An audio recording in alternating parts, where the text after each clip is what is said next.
Hi, I'm Jamie Poisson.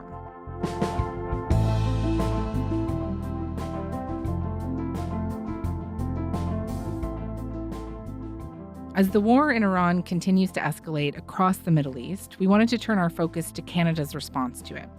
On Tuesday afternoon, Prime Minister Mark Carney again declared his support for the goals of the U.S. and Israel's strike against Iran. Canada stands with the Iranian people in their long and courageous struggle against the regime's oppressive rule, which is why we support efforts to prevent Iran from obtaining a nuclear weapon and to prevent its regime from further threatening international peace and security. Because Canada is taking the world as it is, not passively waiting for a world we wish to be. Then he offered a caveat. We do, however, take this position with regret because the current conflict is another example of the failure of the international order. Despite decades of UN Security Council resolutions, the tireless work of the International Atomic Energy Agency, and the succession of sanctions and diplomatic frameworks, Iran's nuclear threat remains. And now, the United States and Israel have acted without engaging the United Nations or consulting allies, including Canada. So, is Canada trying to have it both ways here? Supporting international law while also supporting what Canada's former Minister of Foreign Affairs has called an act of aggression by Israel and the U.S., carried out in defiance of the UN Charter. My guest today is Dennis Horak. He served as the last head of mission for Canada in Iran, right before the embassy there closed in 2012. He also served for several years as Canada's ambassador to Saudi Arabia.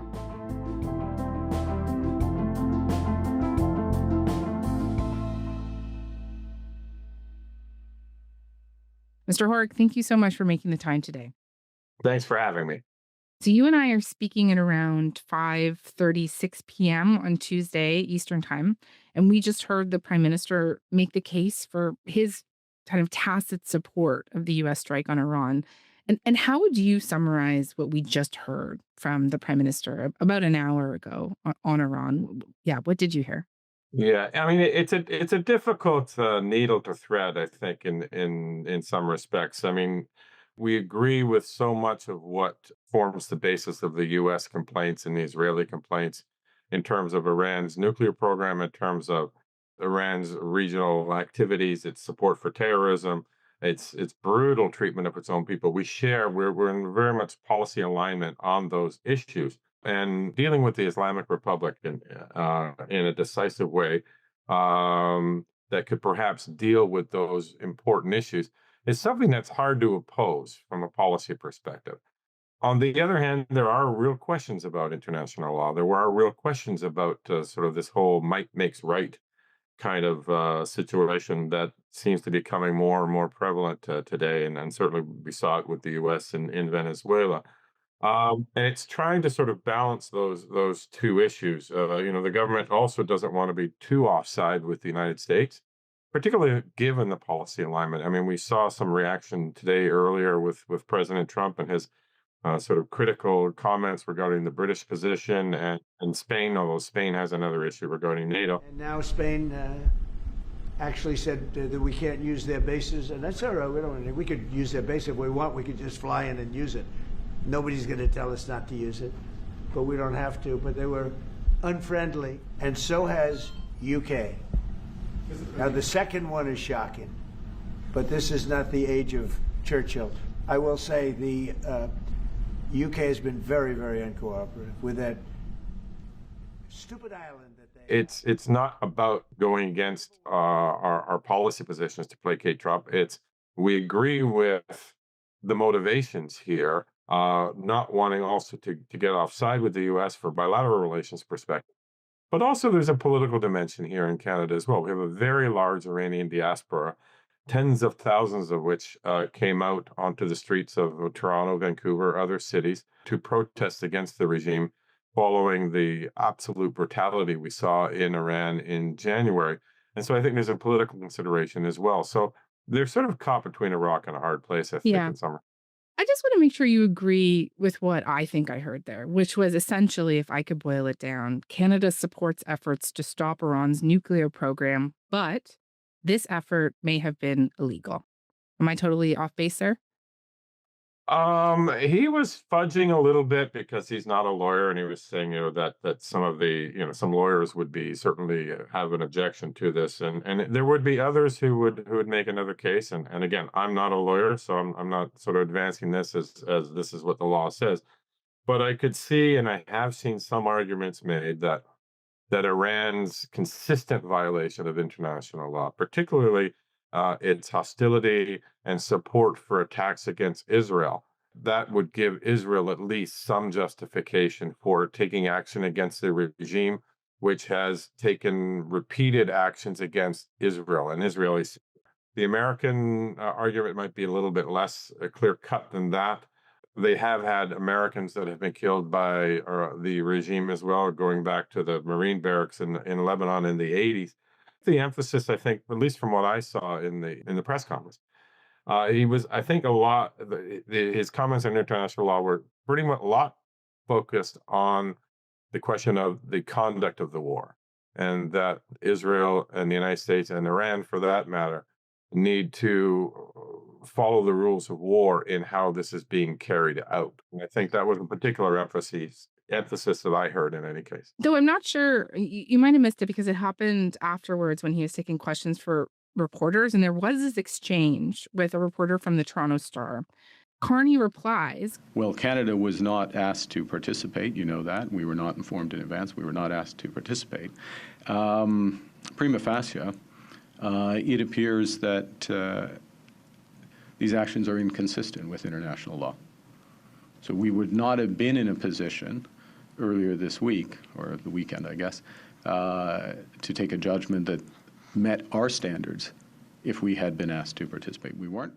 We haven't made that. Yeah, that is really sort of skirting the issue, because, essentially what he's saying is we would not have participated because we would have considered it a violation of international law. However, now that it's happened, we do support some of the objectives of the mission. It's kind of clumsy.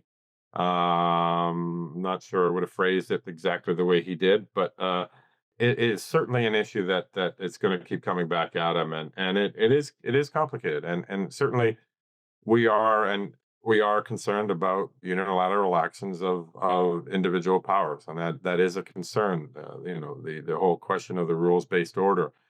But that's the reality, and he also made a point to reiterate again a line he gave in Davos that to see the world as it is, not as we'd like it to be. And the reality is we're in an era where the rules-based international order is in jeopardy, and that is the reality. And we have all of these other elements that are driving some of our position on this issue. So it's very complicated.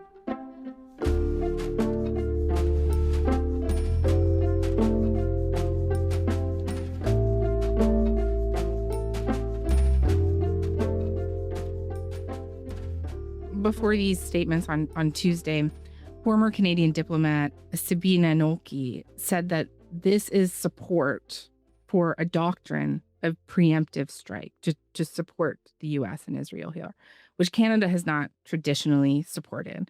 John Allen, who was Canada's ambassador to Israel from 2006 to 2010, said that this essentially gives the U.S. free rein to topple whatever regime it wants to. We have already seen them go into Venezuela. And do you worry that Canada's kind of tacit support of this strike is essentially a support of Trump's brand of imperialism? I know you were touching on that before, but if you could go into it with a little more detail. Yeah, it certainly can be read that way. But I think what the government has done, because they had a very different position when it came to Venezuela. And I think what they're doing is looking at it a case by case, that the threat that Iran posed to international peace and security, to security in the Gulf region, security in the Middle East generally, it was a very different order of magnitude than whatever Venezuela was up to that upset the Americans so badly. I understand that you can't pick and choose, you can't cherry pick which law you're going to support or when you're going to support particular laws. But I think part of what the government is dealing with here is it's dealing with a threat level of a very different kind than what was in Venezuela. And whether we agree with it or not, if the Americans are going to act the way they're going to act, there's not a lot we're going to do about it anyway. So I think that the thing is to try and make the best of a difficult and perhaps bad situation. Could we not have done something more boring though? Like, Just said less, right? Not like, well, no, yeah, ideally, I mean, they tried to say as little as possible, but but he came out with that statement on February 28th. It was a written statement. It was one of the first statements of any G7 ally. And it said, quote, Canada supports the United States acting to prevent Iran from obtaining a nuclear weapon and to prevent its regime from further threatening international peace and security. Was there another path here? well, I mean, I think what it reflects is the two minds that a lot of us are facing with this situation. I don't think anybody is upset, would be upset with the removal of this regime. It is a threat. It would continue to be a threat. So there is that impulse to sort of cheerlead this and say, "Great." Now, there's a lot of repercussions that are not so positive that potentially we can get into that later. I understand the legal challenges here, and I understand the potential for precedent. Although, frankly, I don't think any of the great powers need precedent in any case. Mhm. But nonetheless, but on the other hand, I do have the same impulse that I'm really not sad that this regime is feeling the repercussions of their actions for decades. Do you worry, though, that the message sent to the regime from these strikes will be that they didn't try hard enough to get a nuclear weapon? Like that's the lesson. That a much harder line could replace this current iteration, and that the lesson will be that they have to go get the bomb. Well, that's always been a risk. That realization would have hit them in June of last year. It would have hit them when their entire sort of axis of resistance, their entire network across the region was basically degraded to minimal levels. North Korea's position is not lost on them. Hmm. And the fact that they have nuclear weapons, and now that's not the only reason why North Korea is relatively safe, but certainly a big part of it. I don't believe they had made a decision on getting nuclear weapons. This has been a debate they've had with it internally within Iran for ages. They wanted the capability to have one, but it's that desire to that stubbornness about the program, which has raised suspicions that this is ultimately where they want to go. This Yeah. is ultimately what they want to have. And frankly, a nuclear armed Iran, given its attitudes, its behavior up till now, would be a much more dangerous animal than North Korea.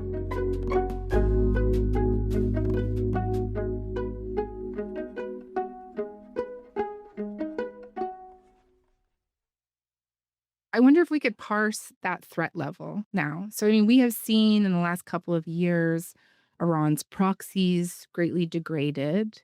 We have seen multiple attacks on the country and the response from Iran. You know, Many people have viewed it as kind of like a paper tiger. And then on the nuclear front, the UN's nuclear watchdog chief, Rafael Grossi, said this week inspectors have not found evidence of a coordinated Iranian program to build nuclear weapons. Before the strikes, the foreign minister of Oman said that they had made progress in negotiations, that Iran was willing to give up stockpiling, which, as I understand it, I'm no expert in this, but it would make it practically impossible to make a nuclear weapon. And so, was Iran really such an imminent threat here? I think the key word there is imminent. Their capacity for mischief has been severely degraded, certainly since last June and the so-called 12-day war. And their nuclear program was very much under control under the JCPOA, the nuclear agreement, and the Obama had negotiated. But the risk with Iran is always you don't know what you don't know. And yes, there had been inspections, and yes, there have been a general sense that they haven't been pursuing a bomb. I don't disagree with that at all. They wanted to maintain the capability. That's true. So no, I agree. I don't think there was an imminent threat. Now, in terms of what Iran agreed to or what they weren't going to agree to, I do take the Omanis at their word. They're very honest negotiators. But with Iran, with negotiations, and I know this from personal experience, until it's actually signed, what they say they agree to is often very different from what they're willing to sign. This is a Mm. tactic that has been perfected by the Iranians. I've experienced it myself. So I'm somewhat skeptical that that's ultimately where they would have gone. Part of the issue with them, it's understandable to a degree. The right to enrichment is something that they hold very strongly too. They've seen from experience from the entire life of the Islamic Republic that you can't rely on the ability to import things. That blockages of goods or anything into Iran are susceptible to the pressures from the international community, mostly driven by Iran's own behavior, but nonetheless. So they want to have this independent ability to produce what they believe they need for their civilian program, or ultimately a weapons program, should they make that decision. Mhm. So the idea of retaining the enrichment capacity and ability is something that they're really going to stay hard to. The Americans and Israel and others don't believe that if enrichment is allowed in Iran, then it could be fully safeguarded, that there wouldn't be diversion, and that there wouldn't be the development of nuclear weapons. Right. What do you believe? It's hard to say. I do agree with the point you made earlier that the experience they've suffered over the last, particularly the last 6 to 8 months, has reinforced probably in the minds of some within the regime, who were in the regime, that the only real safeguard for them is a nuclear deterrent, if they could figure out a way to do that clandestinely. So there may have been increased pressure to do that, based on what had happened before. That all of their grand plans for their forward defense and their influence, and taking on Israel, all collapsed, and the sense being that the only safeguard they would have would be a nuclear weapon. I mean, the irony in a lot of this, I mean, the message really they probably should have taken from the events of the last 2.5 years since October 7th, is that, maybe all of that, maybe they're on the wrong track to begin with. Maybe 47 years of hostility towards Israel, of meddling in regional affairs, of hostility towards the United States, and the repercussions, the sanctions repercussions, and the impact that has had on the economy and on the lives of the average Iranian. Maybe that's not all worth it. This open, active, very active, and it's not just rhetorical, but active hostility towards Israel. It's got them where they are now, both internally in terms of their economy, and now sitting there, facing a war and facing threats that wouldn't be there otherwise. But I'm not sure ideologically they can find that path. Maybe the next government will. I don't know.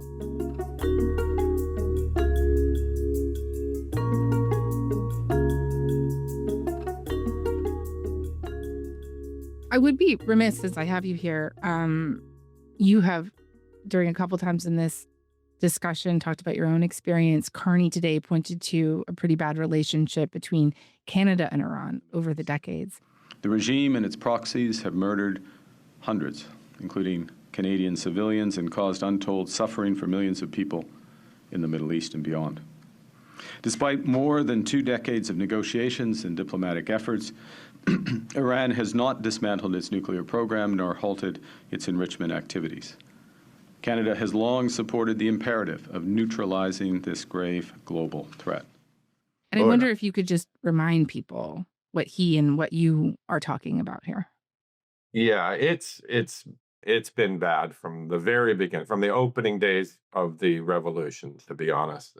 We, as many listeners will remember, Canada gave safe haven to 6 American diplomats during the hostage crisis, and we helped them escape Iran. The Canadian ambassador, Kenneth Taylor, offered them the hospitality of the embassy despite the obvious risks. Taylor, proud of his embassy's security, was under no illusion, though. He knew that if the militants at the U.S. Embassy had learned about his hospitality, they might have stormed his embassy, too.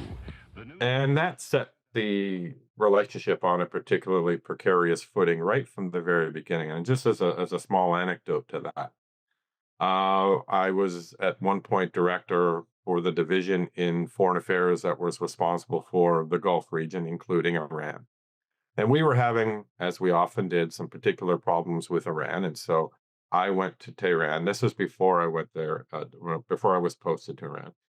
I went there with our assistant deputy minister to try and resolve this issue. And it was an issue regarding embassy staffing and visas and all of that. So not sort of a grand political issue, but it was a sort of the usual sort of harassment we got from the Iranians. Anyway, so he turned up with the assistant deputy minister. We met with the foreign minister on a sort of just a very introductory meeting. And the very first words out of his mouth were, 40 years ago, you guys made a big mistake helping those American spies. That reflected a mindset that they brought to the relationship. And there were moments where we had an okay relationship with them when President Hatami was in Iran. But for the most part, it's been hostile. We were viewed as a puppet of the U.S. and a puppet of Israel, and told that to my face on more than one occasion. So it was a challenging relationship from the very beginning, and it really didn't improve a whole lot over the years. Okay. I just want to come back as we end this conversation to how our position here might be kind of remembered. And just I think as people watch the communications around this coming from the United States, I don't think it would be out of line for me to say that it seems like a mess. We've already seen them mount many different reasons for why they struck Iran, starting with it being about dismantling their nuclear program and regime change. On Monday, there was a talk of a need to destroy ballistic missiles, the Navy eradicating its support for proxy groups. Marco Rubio was making the case that essentially Israel forced their hand, that they struck because they knew Israel was going to strike, and they were trying to prevent an attack on America after Israel's strike. We knew that there was going to be an Israeli action. We knew that would precipitate an attack against American forces. And we knew that if we didn't preemptively go after them before they launched those attacks, we would suffer higher casualties and perhaps even higher those killed. As this continues to evolve, and as we see more outrage directed at how the U.S. is doing this, what they're doing here, do you think that there is a real potential for Carney and Canada's position to age quite badly? A couple things. I don't see a lot of outrage. I see some criticism, but I don't see a lot of outrage. And I've long since stopped expecting coherent policy statements coming out of Washington under this administration. I think in some ways, on policy side, they fly by the seat of their pants, and certainly on the communication side, they do. And it was interesting because Rubio's comments about following Israel were actually contradicted today by President Trump. Did Israel force your hand to launch these strikes against Iran? Did Netanyahu pull the United States into this war? No, I might have forced their hand. You see, again, it's part and parcel of a communications strategy that is consistent with this administration. Now, in terms of Canada's position, how it's going to age, I'm going to give the cynical point of view that if it goes well, if somehow, and I think it's a big challenge to get there, but let's just say this results in a swift, peaceful, and positive regime change, and ultimately leading to a new, more democratic focused Iran, I think Canada's position will not be heavily criticized going forward. If, however, as we saw with Iraq, things go terribly badly and the place descends into chaos, then I think our position will be something that's studied for a while in terms of and questioned about whether this was a mistake or not. So I think a lot of it's going to depend on events. And I think those outcomes are unknown at this point. Of course, the Canadian government is saying that we are not getting involved militarily in this war. But if this does continue to spiral, the British, for example, put planes in the sky as part of a regional defense strategy. Again, they're saying it's just defensive, but they do have people in sort of harm's way here. France is deploying fighter jets to protect its bases in the UAE. Do you see a scenario in which we get more involved here? No, not really. I mean, we don't really have we don't have assets we have people to protect. That's for sure. We got tens of thousands of Canadians that are living there, both in Iran and around the Gulf and in Lebanon, of course. So, I mean, that's the primary focus. And there may involve the Canadian military in helping evacuation at some point if some way could be figured out to do that. And I don't know how you do that in the middle of a war zone, but that's an area we could get involved in. There are likely, as usual, there are likely Canadian Forces personnel that are seconded to various American military units. I think that's likely. So there may be some individual involvement, but we really don't have the assets to bring to bear. We don't have assets to protect like others in the region, like the British do or the French do. It's already a wider war, but it's not a wider war that's involving 4 countries on one side and 5 on the other. It's basically everybody against Iran. So I don't think we're going to have to worry about, for example, the Russians piping in or the Chinese or any of that sort of thing that could spiral into a much broader war, out of region war. So I really don't see that there's much scope for Canada to be involved militarily, and I'm not sure what we would bring to the table in any case. Okay. Mr. Horak, thank you so much for this. Really appreciate it. You're welcome.